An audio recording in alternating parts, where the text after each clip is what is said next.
Tony, thanks for joining us. I can't really keep a straight face sitting here talking to you. Thanks for the invite, Crush. It's good to see you. We obviously know each other very, very well, played a lot of footy together, but I must admit, doing some research for this conversation, there were 2 points in particular that really made me laugh. Yes, go on. The first, as a part of your bio, you were the Australian captain for the Kabaddi team. That's right. It's an amazing sport. It's an amazing story. Come out of nowhere, actually. Yeah. It was a couple of years ago. It was grand final week, or just leading up to it. And I got a call out of the blue by a guy called Bruce Cater that actually does some player management. He manages, did manage Andrew Bogut, Matthew Dellavedova. Yeah, what is Kabaddi? I was getting to that. Kabaddi is it's like British Bulldog, I reckon you could describe it as, but on a matting floor like a volleyball court. Yeah. 7 aside with a line in the middle, and you've got to go across the line, and there's a raider, so the person that goes across has to chant the word Kabaddi for the whole 30 seconds. Yeah. You get a 30-second rate. Yeah. So you're on there, Kabaddi, Kabaddi, Kabaddi, Kabaddi, Kabaddi, and you've got to try and touch the opposition and get back across to your side, and you can do it by foot, by hand, any means possible. Yeah. So that's probably the best way to describe Kabaddi. There's not many rules. So the one thing that strikes me about this is that it's a religion in India. It is huge. And you went to India for this World Cup of Kabaddi. Yeah, well, I had to captain my nation, didn't I, mate? A bunch of misfits. We were thrown together in about a week, and we were allowed to take 14 on our team, but we could only manage to scrounge up 12. Yep. And upon arrival, we found out that 2 of the Australian members weren't eligible to play. One wasn't an Australian citizen yet, so he wasn't allowed to represent the country. And another one had been found guilty by ASADA of doping when he tried out for the Australian wrestling team. So immediately, our 12 was down to 10. Yeah.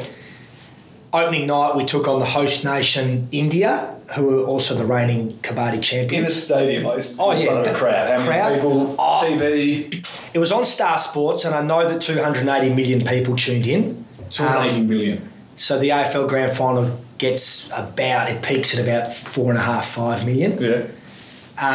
And we're lining up, singing the national anthem, arm in arm, and literally had no idea what the rules were. And we're the Australian team. Anyway, India took it easy on us, and they beat us easily, but they could have absolutely destroyed us. And that was Kabaddi. And we were involved in this tournament for 17 days. We took on England, Argentina, which we won. So it was Australia's first ever win in Kabaddi. Yeah. It's a good little trivia question down the track when Kabaddi grows.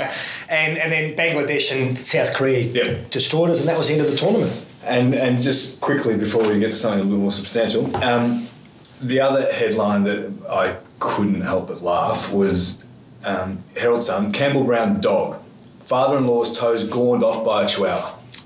Shit just happens to me and my family. It just follows me. Just quickly, what was it? My wife Jess's father Tom, diabetic, never really looked after himself too much. He can now no longer feel his feet because of the diabetes. Yep. They have a little pet chihuahua called Sewell, which sleeps on the end of the bed. And a very cute little dog, like it's a miniature chihuahua, Sully. He woke up one morning, the day after Derby Day actually, and Jess had received a call saying, your father's in hospital, there's been an incident overnight. Woke up, bit of blood on the bed, looked down, missing his right big toe. The dog had eaten it off in his sleep. And because he has the diabetes and can't feel his feet, he couldn't feel it. So the dog just kept going. Emergency surgery, amputated the big toe. There was no way of saving it. Anyway, classic story. And very serious. He was in a moon boot, your big toe you need for all your stability and things. Thought about giving the dog away. The possibility got thrown around to actually, put it down. Like, it's tasted blood now. Like, vicious. It's like a shark. Yeah. I've just got the taste of it. Human. Decided not to. Love the dog. No issue with it for about another 18 months. Wake up on a Wednesday morning to another call saying it's happened again. Sewell had eaten off Tom. Left big toe. This time, gone again. So again, hospital, surgery. Now he's absolutely cast, like can hardly walk. And the dog gave the dog away. Couldn't handle it. But now the dog's back. Like, they love the dog. It's back. They think it was just an aberration that just happened twice. So does he sleep with shoes on? Well, yeah. I just said lucky that the dog didn't sort of move further up the bed because he sleeps naked. So, the big toe's probably the least of his worries. For one reason or another, weird stuff does happen to you. And whether in part that is that due to your upbringing? Mal being your father, Kay of course, Mum, but Mal's a personality himself. Yeah, I think we like life experiences. We put ourselves out there. We're out and about doing funny things, travelling a lot and things like that, and just embrace life. And then when you do that, naturally obscure things tend to happen rather than if you're just, in the one spot at the one time doing the same thing over and over again, and your life would become a bit mundane. So, no, the old man is a genuine character. Like, I know people see that, of what he's like on the outside, but he's a genuinely funny man, and just a funny dynamic. Our family, yeah. What sort of influence did Mal have on, firstly, your sort of childhood, but then football as well? Oh, massive influence. He probably taught me what it took to get there. Not one of the parents that are overly bearing or pushy, but certainly honest. Always provided context in terms of the game. Highly educated in it, not done as a player but as a coach, and sort of knows what it takes for you to be the best, even right up until my last game, like game 204, he'd still sort of flick me messages, the week leading up to it saying, you thought you fumbled a couple of ground balls during the game, maybe get the coach to kick 20 into your hands, or you missed, you looked a bit slow off the mark, why don't you go and do some speed work? So just always just driving you to not probably become complacent, I think. Yeah. Just continue to work on your game, your craft, to be the best you could. As you developed as a player, even as a schoolboy playing, were there any moments where you thought, "Oh, Dad, you've overstepped the mark there"? Yeah, a couple of times. Yeah, like I remember I was in year 10 or year 11 playing for the Scotch first 18, and going okay, but and had a really poor game. This one game I was against Haileybury or something. Got home that night and the old man was absolutely just disgusted with my performance and let me know. Yeah. To the point where we didn't speak for a couple of days. I thought he overstepped the mark. Yeah. He clip you over the head or anything? No, nothing like that. But just he just gave me a real good spray, and he didn't do that often. And if I thought it was warranted, I'd cop it. But I didn't think it was warranted on that particular occasion, and neither did. My mum, I could have done anything and she would have been in my corner. So, but in saying that, you just dust yourself off and play the next week and go again. But, huge support. Hawthorn, born and bred, obviously grew up in Hawthorn and went to school at Scotch, and you were part of the 2001 Super Draft. But the Super Draft, inverted commas, with Hodge, Ball and Judd, almost overshadowed the Super Draft of Hawthorn that particular year with John Turnbull, and you were an integral part of that to what was to play out in years to come. But also, Rick Ladson was part of that draft as well, and so was Simon Cox as a mature age guy. He was Hawks' last pick in that draft from the Doggies, and he had a really good couple of years. That was under Schwabby's era, not Clarko and the rebuild of the club, but I think he can become second in the best and fairest, and so that draft for Hawthorn, John Turnbull, was Hodge, Daniel Elstone, who didn't go on and play any games of footy, but he was an elite junior. Ladson, 18 or 17, myself at 32, Sammy Mitchell at 36, and then Simon Cox. So hindsight's, obviously a great thing. And you look back on that draft for Hawthorn, it's produced 2 premiership captains and Hall of Famers. I ended up playing 159 games for the Hawks and played in a premiership, and Rick Ladson played probably 130 or 40 and had a lot of injuries and stuff, but he was a star as well. So, yeah, Johnny Turnbull nailed the draft, but unfortunately the way footy works and everyone wants immediate sort of effect and answers, he ended up losing his job at Hawthorn at the end of 2004 because he ended up choosing Hodgie ahead of Chris Judd. Now, hindsight will tell you now, 15, 16 years later, that is actually, well, I mean, not that one's better than the other, but how can you lose your job for picking Luke Hodge at number 1? Which was amazing, right? Because Juddy flew out of the blocks, right? Bawley was flying at that stage early in his career as well, and we had fat Hodgie, effectively. Yeah, he was overweight. Do you know what? He was just your classic country kid that was adapting to life in the city as a professional footballer when he probably didn't really have any idea what it took. Yeah. And it took him not just a year or 2, it probably took him 4 years to start to, you could argue even longer maybe, what to eat, how to prepare for training, what to drink. He loved to drink, Hodgie, and sort of still does. But, it just took him a while. He got drafted on the back of just being unbelievably talented, and he always had that hard edge, which John Turnbull loved. And that's probably the only reason he ended up picking me, because he just loved players with that hard edge, and Sammy Mitchell certainly had it.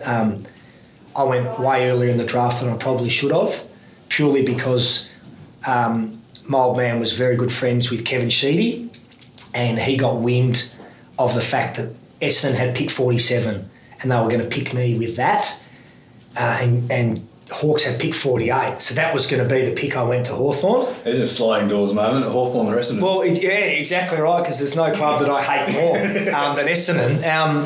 And you're right, so we sort of mentioned that Essendon were going to maybe pick me at 47, so John Turnbull decided not to err and wait to see if I was still around, and so he used pick 32 on me, which was a second rounder, which I shouldn't have been. I mean, you could almost argue that Hodgie's emergence was mirrored with Hawthorn's, and most pivotably due to Clarko's appointment. And Andrew Russell's appointment, I think, is important there, because under Schwabby, who was a great coach, gave me my first opportunity. He was very different style to Clarko. And I think at that time, Hawthorn we bottomed out a little bit. We'd finished 15th, won 5 games. Clarko came in, and he was ruthless. As you know, he's just ruthless about everything. How we trained, even the facilities at Glenferrie Oval, they weren't great. So we moved to Waverley as part of the journey. Yeah. The Kokoda, which we've quite often spoke about as Hawthorn, that was the first thing that he really did as a coach, sent us over to Kokoda, which I think is the best thing I've ever done.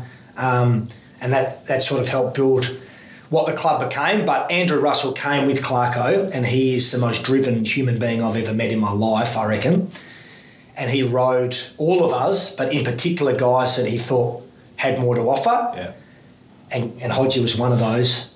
Do you have a moment or an occasion in your mind that best exemplifies Clarko's ruthlessness and Andrew Russell's drive or standards and expectations? Oh, well, yeah, all through our first 2 pre-seasons under Clarko. So November, December, January, sort of leading into 2004. So he got the job in September 2004, so leading into his first season, 2005. And then even to 2006, guys like, if you were running late to an appointment, a massage, we're down the St Kilda bars at 6 a.m. on our day off.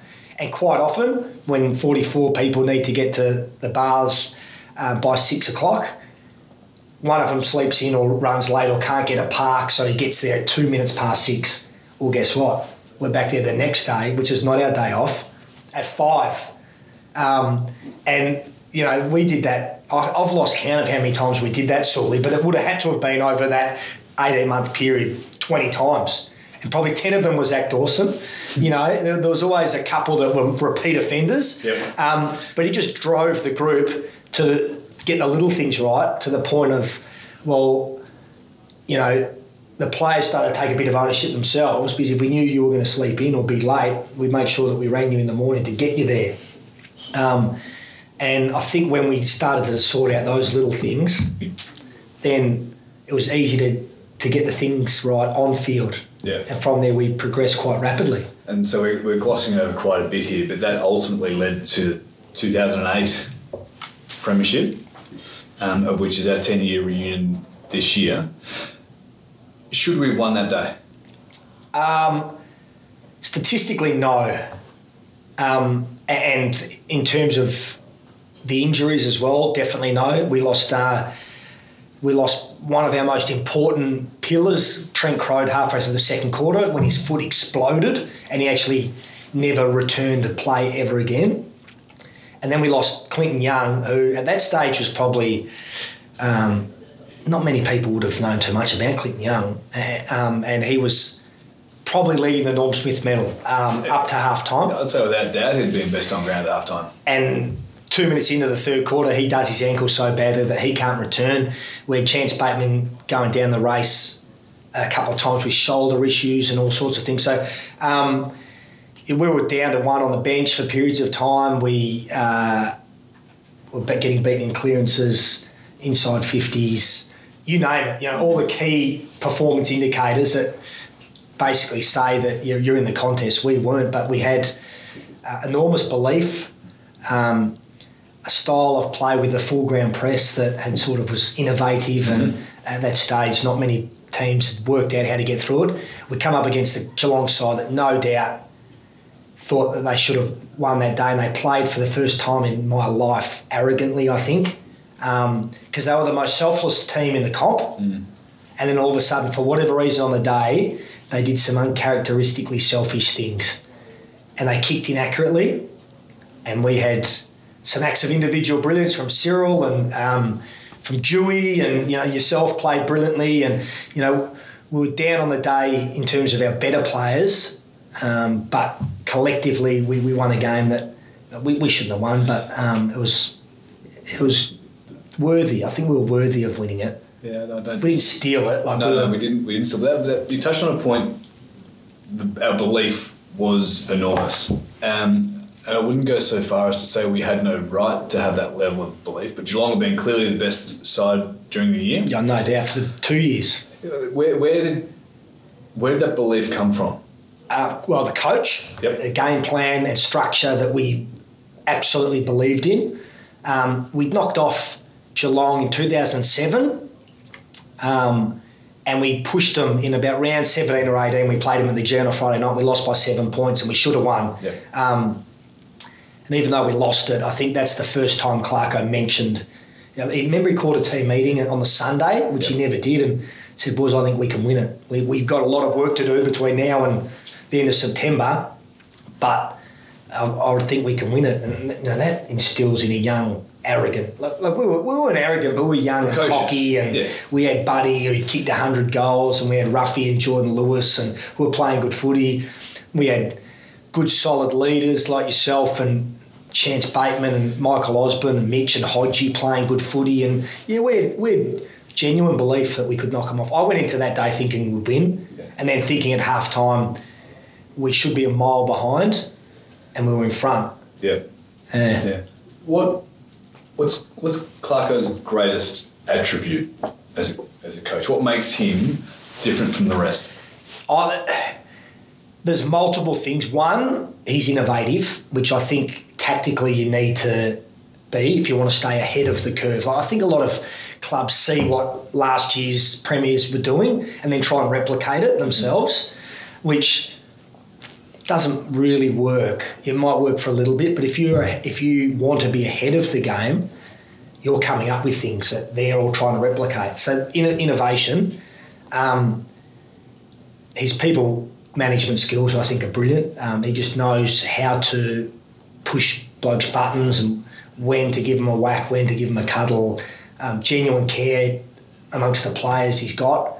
And he's got that ruthless streak in him that I think you need. He's prepared to make big calls on superstars of the game. I just laughed when I heard all the journos and everyone talking about Clarko because he got rid of Mitchell and Lewis and those guys. And Caroline Wilson come out and said, oh, he's ripped out the fabric of the footy club and things like that. Like, they've got no idea what they're talking about because you don't move them on. You don't get Tom Mitchell, Jager O'Meara into their footy club. They play for another year or two and then you move them on because they retire, but you're 2 years further back from winning your next premiership. You know, he's in the premiership winning game. He's not there to make top 4, make top 8. So, yeah, I just think it's a multitude of things, but the one thing that you love as a player is that he's always got your back. When's the last time, have you ever heard Clarko come out and give his players a clip in the media? No, never. He's never done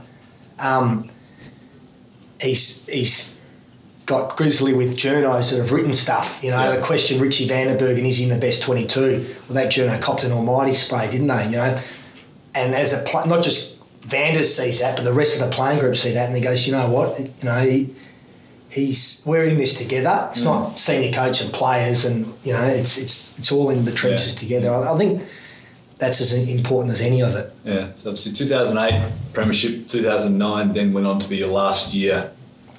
2010 went on to be your last year at Hawthorn. 9 we didn't play finals. 2010 we played one final. Yep. And then traded. And you were the heart and soul of Hawthorn at this stage as well. Yeah. Well, I was. It was a funny period at Hawthorn. Obviously, the excitement and build up to the flag in 08, unexpectedly win it as a young group. With that comes the pressure, the outside noise, the internal expectation, like the doggies are probably experiencing right now.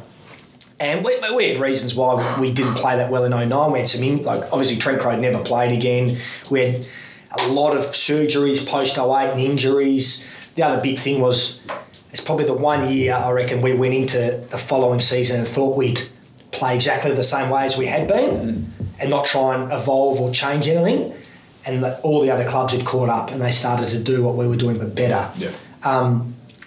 And as a group, I think we learned a hell of a lot from that, especially Clarko and the group, which helped in 2009 and 10, the failure helped drive the premierships of 12 or 13, 14, 15. But the game had evolved. They brought in the chopping of the arm rules. I'd gone from being a key position defender to All-Australian.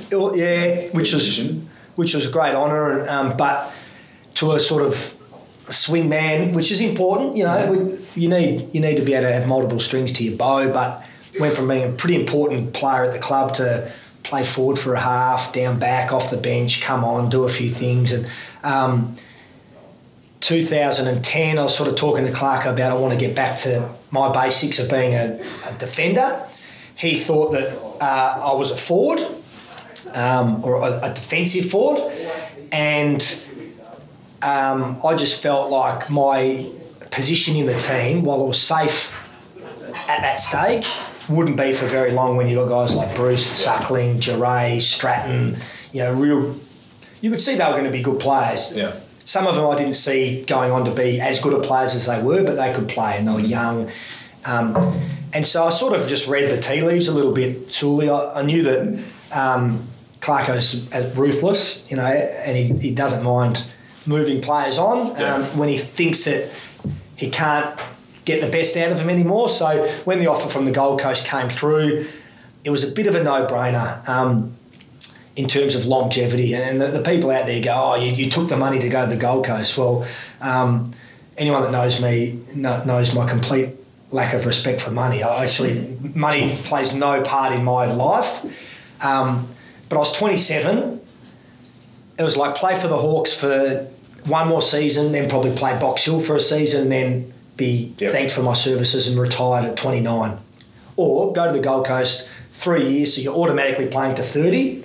Young group, your body's right, you might get another year or two out of it, which I ended up getting another contract. I didn't play the 2014 season, but I got 4 years or two, and one of them at Box Hill. So leadership, I always sort of aspired to leadership at Hawthorn, but it never was really there. Yep. And went up to the Gold Coast where you're immediately, you're a leader, better contract. It was just, it's one of those few times in your life that it just ticks every box. You go on really good terms with the club that you're at. No animosity at all, and always will be a Hawthorn person.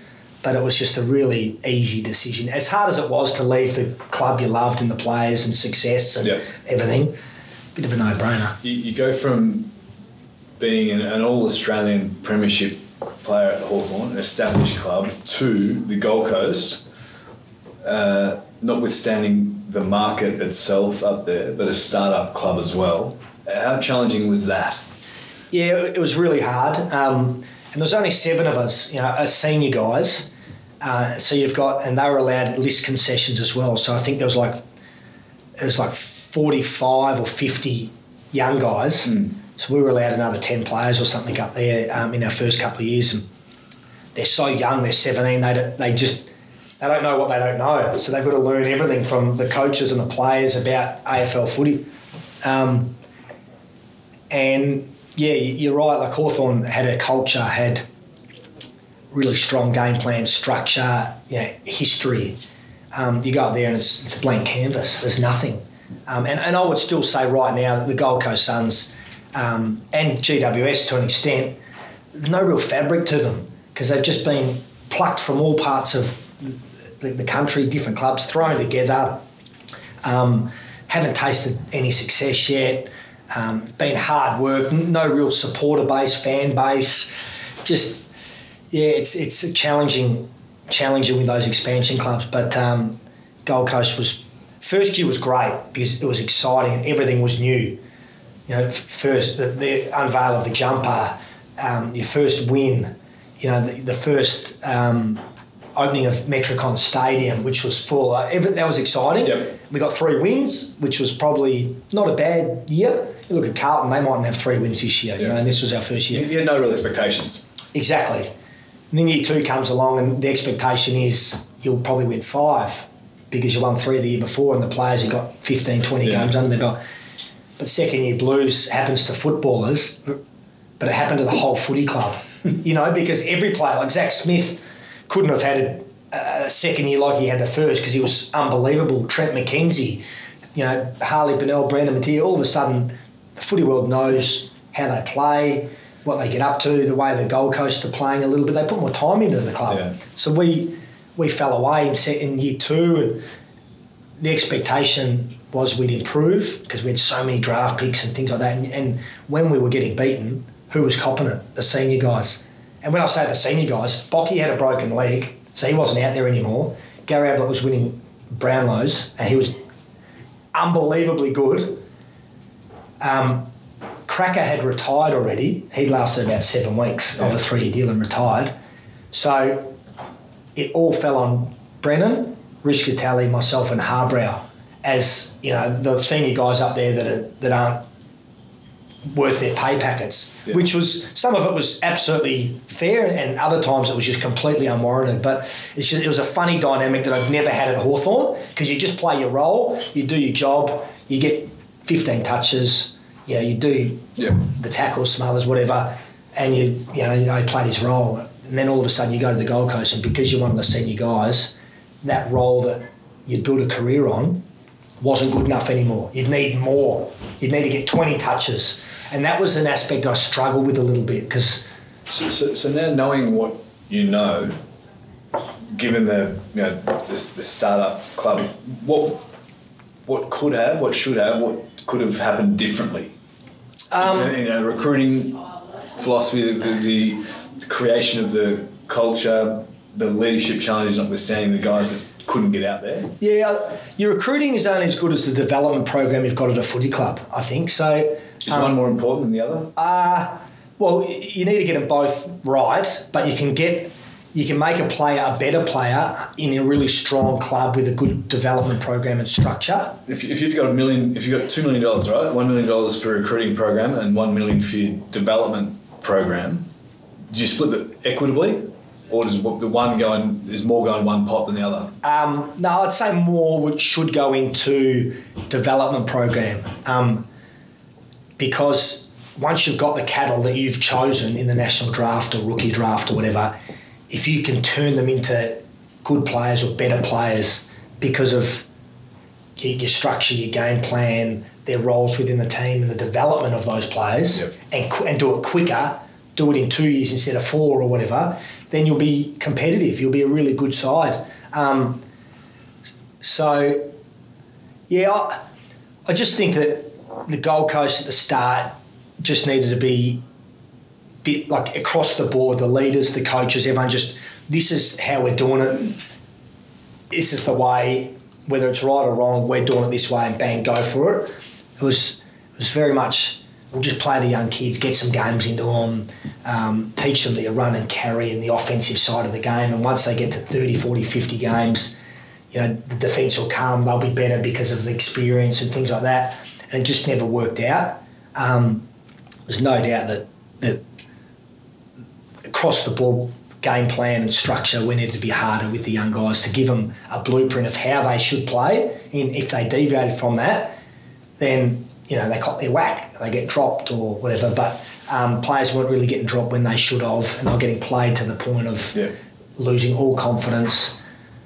I wouldn't say we were on the same page as a footy club in terms of the way we wanted to play. Clarko had a blueprint. Bang, goes in one side, goes out the other. You come out the back of stoppages. This is how we play. Everyone knows it. Up there was just we'll play and see what happens on natural talent, which I don't think talent wins you games of footy. No, it doesn't. Regardless of who the coach, CEO, or the president is, are they sustainable? Is a football club sustainable in that market? Oh, it will be, because the AFL will make sure it is. They've poured too much money into it to make sure that it fails. But I don't know. I just look at hindsight's a great thing, and I learnt more in my 3 years at the Gold Coast than I did at Hawthorn, because you come from Clarko and Hawthorn the way he did it to a brand new club, and then you work out what made Hawthorn so successful. Oh, that and that and that, and what made the Gold Coast struggle a little bit. Oh, it was that and that. And you, from a business, from a life, from football, whatever perspective, you learn those lessons. You'd never know if you just stayed at the Hawks all the time, because it's the only thing you know. But I think the one thing that the AFL and the Suns erred on was not enough experience and leadership up on the Gold Coast. Trav was the first-time CEO. Marcus Ashcroft was a first-time football manager. Blue McKenna, a first-time senior coach. He'd had some experience over in the Waffle. But he's the big dog now. He's got to run it. Gary Ablett was a first-time captain. Myself and Nathan Bock were first-time vice captains. Across the board, it was learn as you go a bit. Yeah. And we had Dean Solomon, who was just out of the game, was a first-time assistant coach. Shane O'Brien, the same, first-time assistant coach. Young and learning as you go. Whereas the Giants went out and they got Kevin Sheedy. Had been there, done that for over 27 years. To complement him, they get Mark Williams, premiership coach in his own right. Then they go out and they get Gubby Allen, who had been in footy for 20 years, knows all the tricks of the trade. And top them up with Dean Brogan, Chad Corns, James McDonald, who was a captain at Melbourne in his own right, Lukey Power, all these guys that have just been around forever. And I don't know, I just think when certain things arise in football and life as they do, they had far wiser heads up there on how to deal with certain situations than we did at the Suns. Yeah, so you touched on the importance of leadership within that young club. That first year, round 2, the red mist just came over your eyes a little bit, and things got out of hand somewhat. Oh, yeah, they did. And that, look... so specifically, I think you were suspended for 4 games for 2 separate instances. And look, I didn't go into that game. I never went into a game thinking I'm going to get suspended, but I played on the edge. I knew that I had to play on the edge to get the best out of me, because I wasn't, great decision maker or was highly skilled. I wasn't a running machine. You know, I had to bring aggression and just the 1%ers, spoils, tackles, chases, you know, all that sort of stuff to warrant AFL selection week to week. And we'd come off a 100-point loss to Carlton in round one. It was the first game for the Gold Coast, and it was pretty embarrassing actually because we thought we went to that game, not thinking we'd win, but we thought we'd be competitive. Got absolutely pumped. Fly to Melbourne round two, played the doggies that Eddie had. And I threw a backhander to Callum Ward,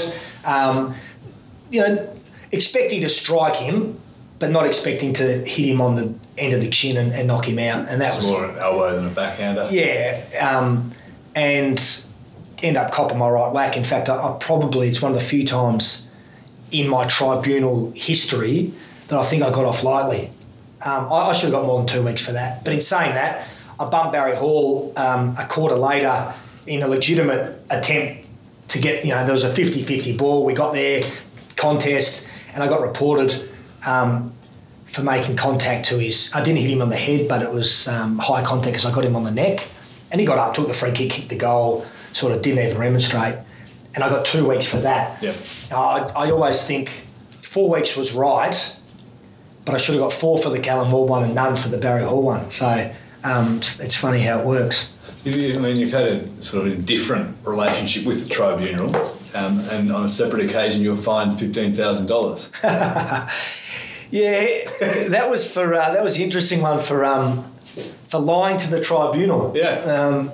That was when Chris Judd got reported for eye gouging as a West Coast player down in Tassie, and it was reported on the spot. Eye gouging you? Yeah, eye gouged me. Yep. But the way the media reported it was that my eye socket attacked his finger, which was typical. Vicious headbutt. Yeah, exactly, which is typical. And I loved that side of the game. Like, I very rarely got upset or wound up off field, as you'd know, Sewell. I'm a pretty laid back sort of guy. Yeah.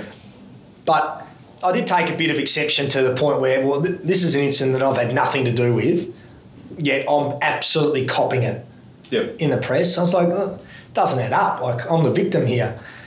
But I'm anti-establishment, so there's no way on earth I'll ever give favourable or unfavourable evidence to to the tribunal. So I did my absolute best to get Juddy off. In fact, I just blatantly lied to the tribunal, which there should be more of, by the way. All these medical reports that are too honest and just give me the shits, because they crucify players. Yeah. They turn a 1 weeker into a 4 week because a doctor decides to write that he's feeling nauseous. Your medical report said your eye had detached from the retina. Yeah. I lied to the tribunal, and I went on the couch with Mike Sheen and Robert Walls. So the couch is Monday night. Was it Tuesday? This was a week or two later. Okay, a week or two later. So you've gone to tribunal. Juddy got a week. Nobody knew, right? Juddy's got a week. Yeah. And he challenged it. And then I gave my favourable evidence. He got off. Yep. And then I think he played that week, and then I was on the couch the following that story is dead and buried then, effectively. Yeah, it was a little bit. I remember roughly, Juddy said something in the post-tribunal press conference that just rolled me a little bit, like basically saying that I'd somehow initiated it, or, I'd done something in the pack that had caused him to react, and I don't think I had. So I was like, I'll eventually get the story straight at some stage. And just happened to be I was on the couch the following week, and Mike Sheen, just very good journalist, because if he'd have said to me, did you lie to the tribunal, I would have gone, no. Yeah, can't say yes. Because you can't say yes, But he said, Campbell, did you tell a fib at the tribunal to help Chris get off? The fib sounds like this. Yeah, he softened it. Brilliantly done. And I said, of course I did. Who would want to see the Brownlow favourite, Chris Judd, get suspended? So, of course, I told a fib to the tribunal. That's. I think everyone should sort of not help. And did the rest of the interview and got off air and didn't think much of it. And Mark Evans rang me. He goes, mate, great interview. There was a footy manager at the Hawks. Yep. Great interview. I thought you did really well, handled yourself well. But there could be a bit of backlash from the Chris Judd fibbing comment. And, you know, like, I go home that night, don't think much of it. The next day, back page, Brown admits lying to the tribunal, bringing game into disrepute. Adrian Anderson wanted to give me 3 weeks suspension. And I said, hang on a second. How can Juddy's eye gouged me and got 1 week, and I'm getting 3 weeks, which is 3 times as bad as an eye gouge for just helping him out here. One's Chris Judd, the other's Campbell Brown. You've got to apologise. I've brought the game into disrepute. You've got to apologise. I'm not apologising. Like, I refuse to ever apologise if I feel like I'm not in the wrong. Yeah. And so we compromised. I copped $15,000 fine, and I reckon I sent Juddy an invoice. And I'm still waiting. To hear back from that. So, yeah, that's a true story. And you know what? If I had my time again, I would do the exact same thing. I'd lie to the tribunal. I'd cop the fine and move on, because that's just who I am. I much prefer to be in the right side of the law. Somewhat of a cavalier approach to your football and to life. Post-footy, English Channel. What on earth could possibly make you want to attempt to swim? And I say attempt to swim the English Channel. It's a funny one. Like, what seems extreme and out there and crazy to some doesn't appear that to me. Hang on, spending effectively 18, 19 hours trying to cross a channel is extreme to surely everyone. But I don't see it that way. I just saw it as another challenge, and I'm very goal-orientated as a person. So I'd had a 13-year footy career and finished quite abruptly up at the Gold Coast, a bit unexpectedly. So I'd gone basically from training for the 2014 season to play AFL footy to finishing my time on the Suns, having Christmas with the family, moving back to Melbourne by January, and was like, what am I going to do with my life?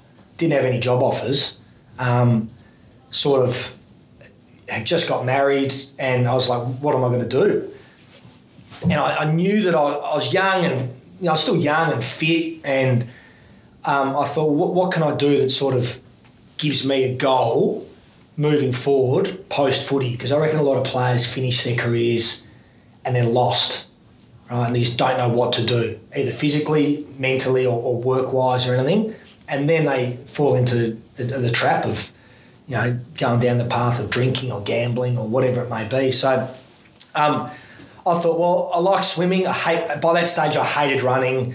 I pushed myself to the absolute nth degree, just holding on, trying to hold on for as long as you could footy-wise. So I started swimming, and 1K became 2Ks. I wake up in the morning, have nothing to do. What am I going to do today? I'll have a coffee, read the paper, I'll jump in the pool, and I'll set myself these challenges. Well, why don't I do 3Ks today? It didn't matter if I was in the pool for 1 hour or 5. I had nothing to do, And it was a good way of keeping fit.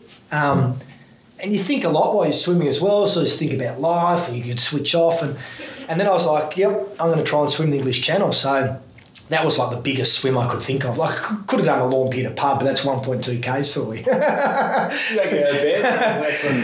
So it's quite funny how you can build up quite quickly swimming-wise, because I built up to 10Ks, like I'm talking 10 1Ks, in the space of like 6 weeks. Yeah, so you've woken up, decided, right, I like swimming, I'm going to swim the English Channel. Coach? I mean, how do you then go from being that to actually logistically pulling it together? Oh, you Google it and find out what it entails. I rang a family friend called Shelley Taylor-Smith, who is a legendary swimmer herself. She was a marathon swimmer, and I rang her and sort of just floated the idea. I said, I'm thinking about doing this English Channel. Would you coach me? Is it possible that I can get it done? And I'd love your support. And she said, yeah, sure. When are you planning on doing it? And I said, not this July, but the next. So I gave myself 18 months. Mm-hmm. And she's like, absolutely, let's do it. And coached me through. There was the swimming component, which, was okay. Coming out of professional footy where you're so regimented, like that was the easy part. Yeah. She'd send through a program and say, you're doing this, and it'd just get done. But the putting on the weight was a bit of a challenge I didn't anticipate. for a bloke that was so anal about his diet, all my career, like I never ate any bad food, skin folds of 40, less than 40 sometimes, to all of a sudden hear her say you've got to get to 100 kilos of fat. You know, I played at 85 kilos. So I've got to put on 15 kilos of fat purely so I can survive hypothermia. And as a matter, it's logistically tough to get there, but in terms of you actually have to put on the fat or you could die of hypothermia. So that was the reality. So if that's what I need to do, then I'll do it. It's like a method actor, you know. Like, so I put on all this weight, just ate everything, meals, dessert, drank Guinness Stout at night, which I hated, but apparently it was fatty. And then, went over to do it. You were there. It was tough. It was started off a beautiful day. Glorious morning. So you've got so morning of, you've got your family there, and you've got a few mates there as well, and you've been spruiking it throughout the year to raise money for a good cause. Yep. So there's a cameraman and news crew to be there. Yep. You set off that morning, and it's a glorious morning. Couldn't have got a better day, could you? Yeah. You get a 1 week window. So for the people that aren't aware of how you swim, you ring a boat captain, you get booked in for 1 week because the weather conditions are so inclement that you don't often get too many windows. It's good. So we waited 3 or 4 days, got the call the night before, meet us down at the harbour at like 5 a.m. Saturday morning, you're going to set off. And you were there, we got there, it was beautiful conditions. You putt around the corner out of sort of the Dover harbour, around the corner to Shakespeare Bay, jumped in the water, swam to shore, stood on the pebble rocks. He sounds a siren like the footy siren, and you just take off towards France, preferably Calais because that's the closest point. But conditions were beautiful. I'd swim every half an hour, stop for some food and drink, and it's just literally just swim until you get to France. My mindset was like, righto, well, this is your day, you've been training for 18 months, you've got great conditions. If you just keep rolling your arms over, you'll get there eventually. Even when you fatigue at 12, 13, 14, 18 hour mark, whatever, if you're still moving forward and swimming, you'll end up getting there. So you set yourself a window of 16 to sort of 20 hours? Yeah, I was sort of 16 to 18 hours because my pace, I wasn't the quickest, but I could just continue. 6 hours in, I'm flying, like through the English waters, through the English shipping lane. We get to the separation zone, which is halfway, just moving towards the French shipping lane. So 6 hours, I'd gone over halfway, which is 20 plus kilometres. And then the weather turned and the wind picked up, which meant that it became a bit more choppy and got worse and worse. But to be honest with you, these were the conditions I had in my mind that it would be like. You know, in a way, I didn't anticipate it to be so flat and beautiful. So I just kept thinking, all right, next half an hour feed, stop, food, drink, next half an hour feed. And it was getting tougher and rougher and I was getting thrown around a bit. But like I told you, my mindset was just, well, I know I'm moving forward.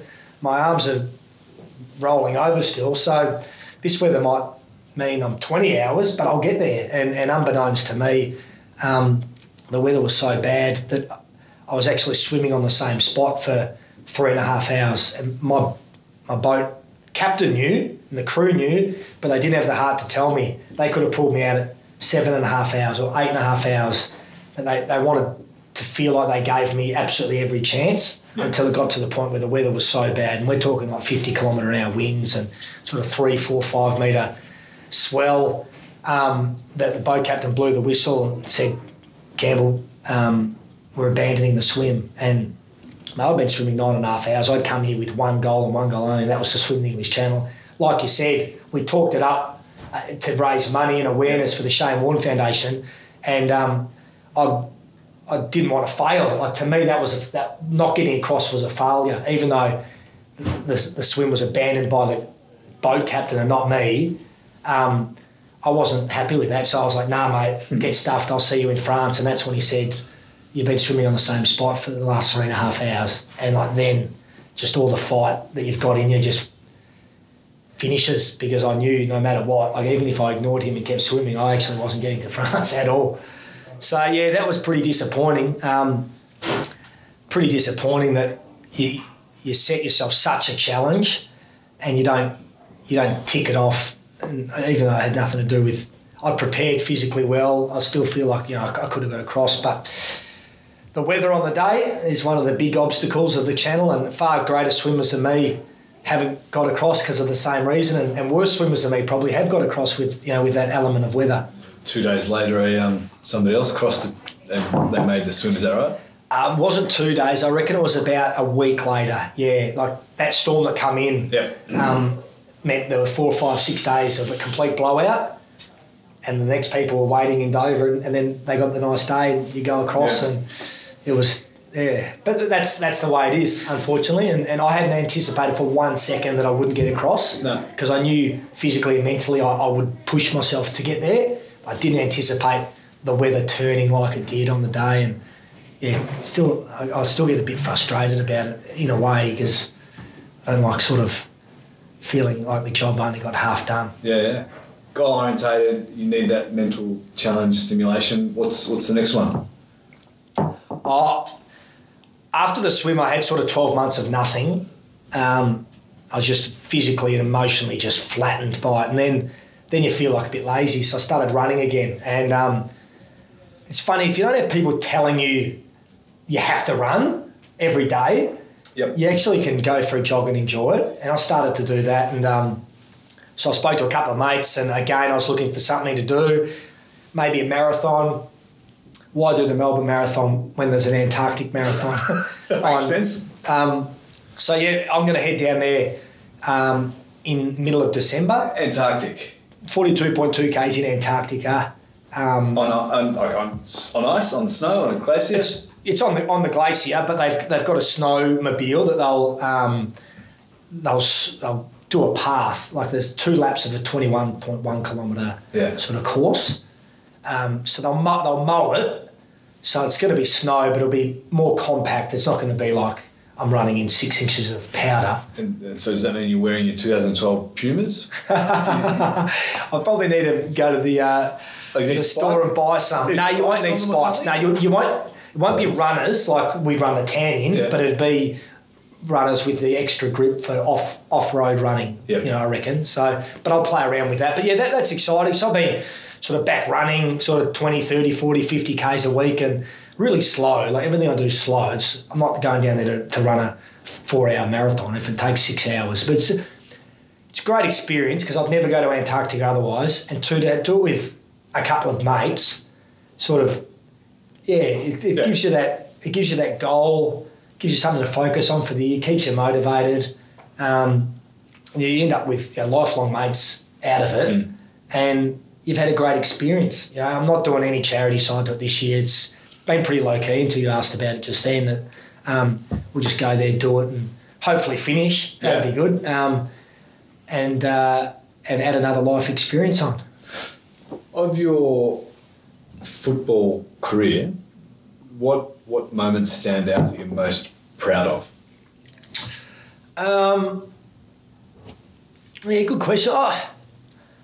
Never really thought about it. Like I got asked the other day, what's the best game of footy you ever played in 12 years and 205 games? And I can honestly say, irrespective of the size of the game or the result, I think the best game of footy I ever played, personally and structurally to the team, was the 2008 grand final. Because I started forward. Tom Harley played on me and I always played forward against Geelong because Clarko had a theory that they were vulnerable to quick, elusive, medium-sized forwards that could mark above their heads. And that's why Ruffy and Buddy never got hold of Geelong. It was always Mark Williams, Michael Osborne, myself kicked, when I say bags, a bag for me was 3, but I did that multiple times against Geelong. So I started forward on him, kicked a goal, set up a couple of goals. Crody breaks his foot, goes down, he's out for the game. I need to go from forward pocket to full back on Cam Mooney, who was on fire at the time, and try and nullify him to win a premiership. There's no more daunting task than that. And did that, and kept him. I kept him goalless in the second half. He helped as he missed a couple of shots on goal. But just one of those days where every time I touched the ball, it just turned to gold. Like even my missed kicks, hit players, took some intercept marks in important times, and which is funny because I had games where I kicked more goals and had more possessions and things like that, but I was never your 30 possession player, or I was just a role player that just tried to play his role the best he could.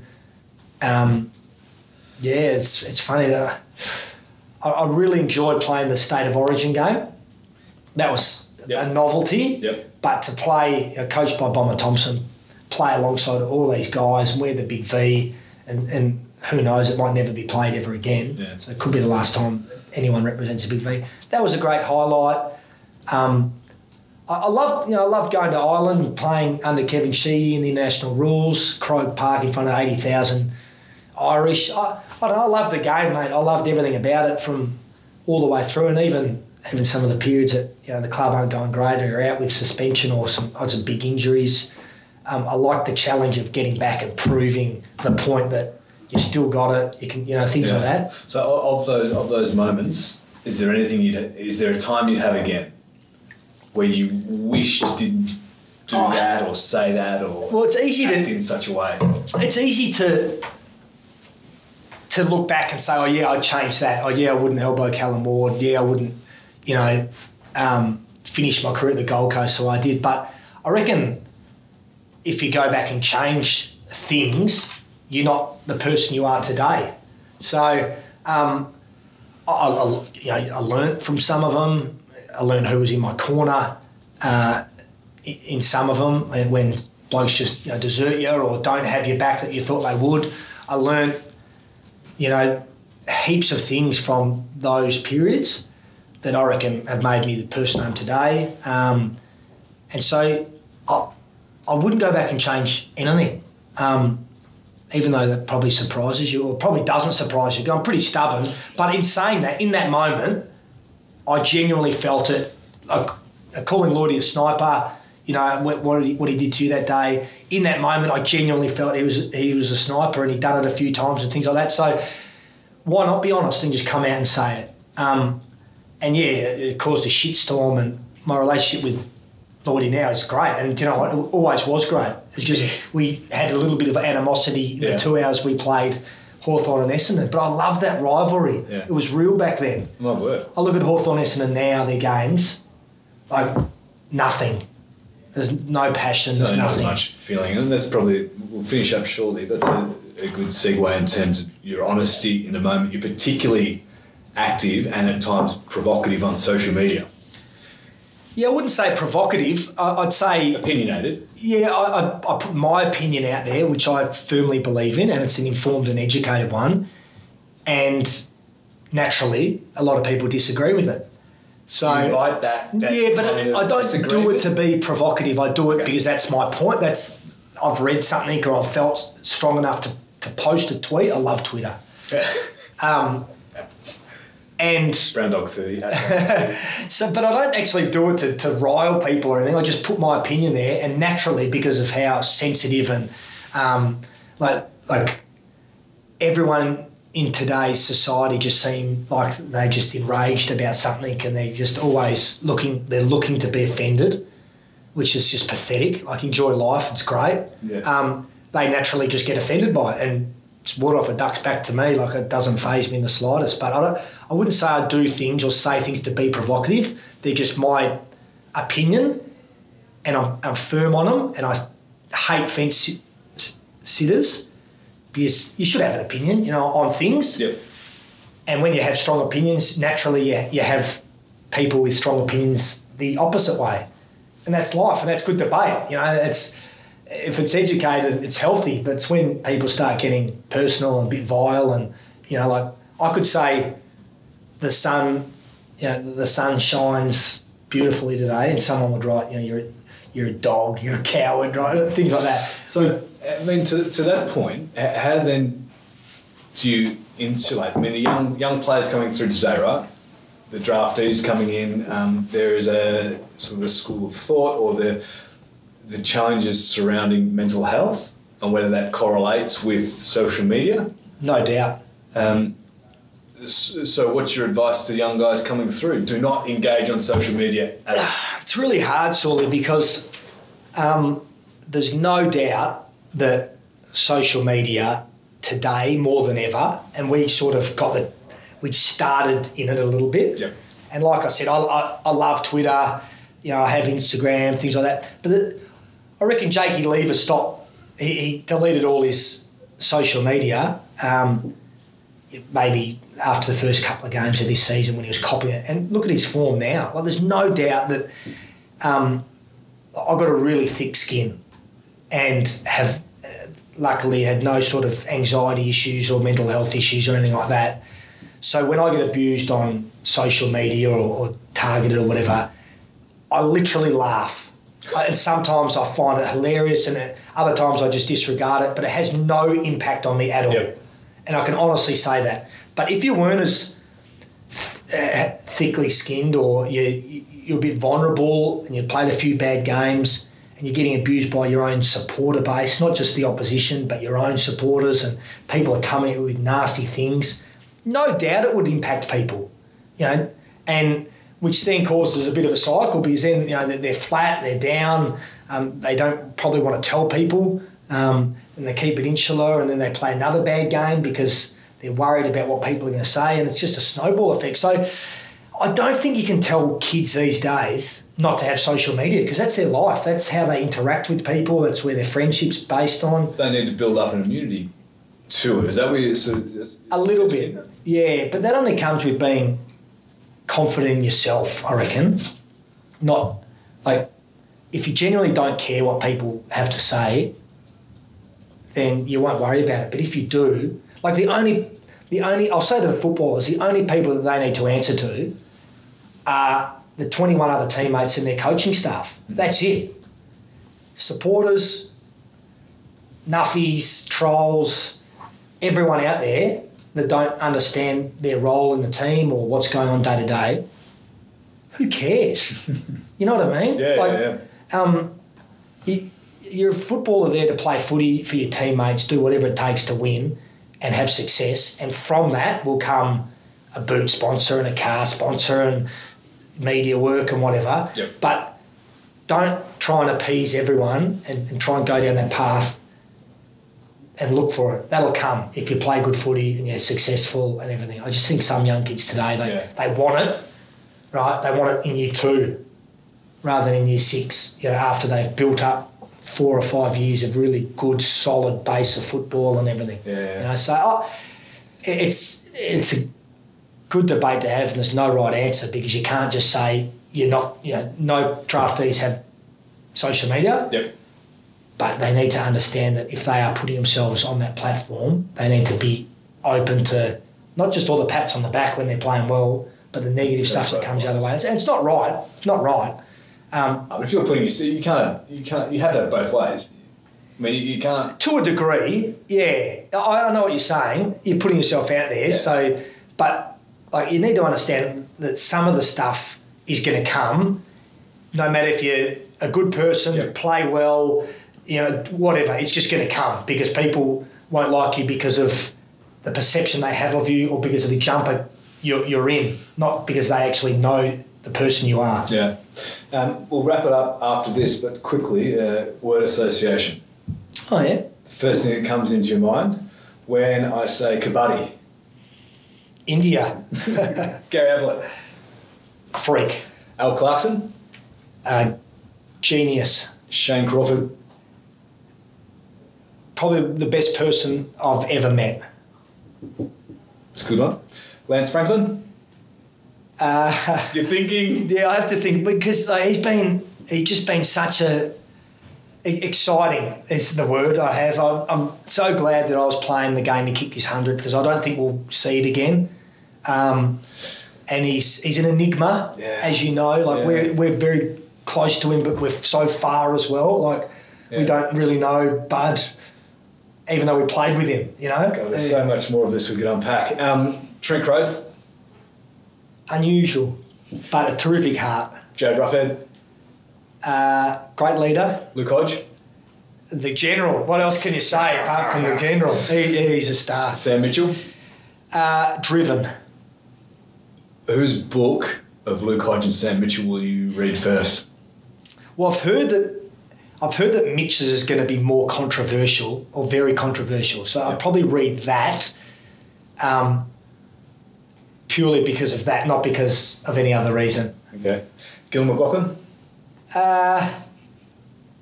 Doing a good job. Wayne Carey. The King. Luke Darcy. Great man. Darcy. Brian Taylor. Humorous. Yes. Who was the best player? Two questions. Who was the best player you played with, and who was the most talented? Well, the most talented, the best player I've ever played with was Gary Ablett Jr. Freak. Like, I'm talking super freak, mate. What he did on the Gold Coast for those 3 years before he hurt his shoulder. Yeah. Go and look at his numbers and watch them and appreciate them in a losing side with no help. Unbelievable. Best player I've played with. So is he the best player or the most talented? Well, he's the best I ever played with. Right? Was there a player with more talent? No, he's the most talented. But I want to say, I look at the best player I've played with as like someone that just goes out there and plays their role every week. You know, like that you could go to war with and know they get the job done. So it'd probably be you, Sully. Oh, I like that. So I don't equate best player Clearly with Gary Ablett, you know, but you won best and fairest and played well in big games and things like that on talent, but like we're not talking Franklin, Judd, Hodge, Mitchell, Ablett talent. Thanks, Bear. Well, I hope you take that as a compliment. Very much so. Not the other way. What was the best advice you've received? The harder you work, the luckier you get. I know it's an old cliche, but I reckon that it's pretty apt. Like if you take that approach to everything you do, good things just happen to you when you don't expect them to. Last time you cried? Oh, I reckon I shed a couple of tears when little Boston was born. Yes. That was an emotional day. But he's good. He's 7 months old now and he's got some spunk little too. character. He's going to be an absolute lunatic, mate. Oh, well, he's got no choice. And I'm going to encourage him. His bloodlines. Yeah, I'm going to encourage him to be a free-thinking, don't conform to the norms. And have fun. You've got to have fun in life, mate, because who knows how long we'll be around for. And I'll make sure that I have plenty of fun. And you're clearly very, very passionate about the game.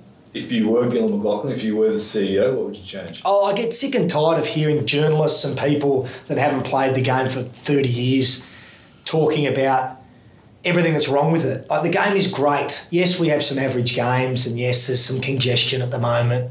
But like everything in life, if you make a rule change for this, something else will bob up that we didn't anticipate, that clubs or players will use to the nth degree to get an edge. Yep.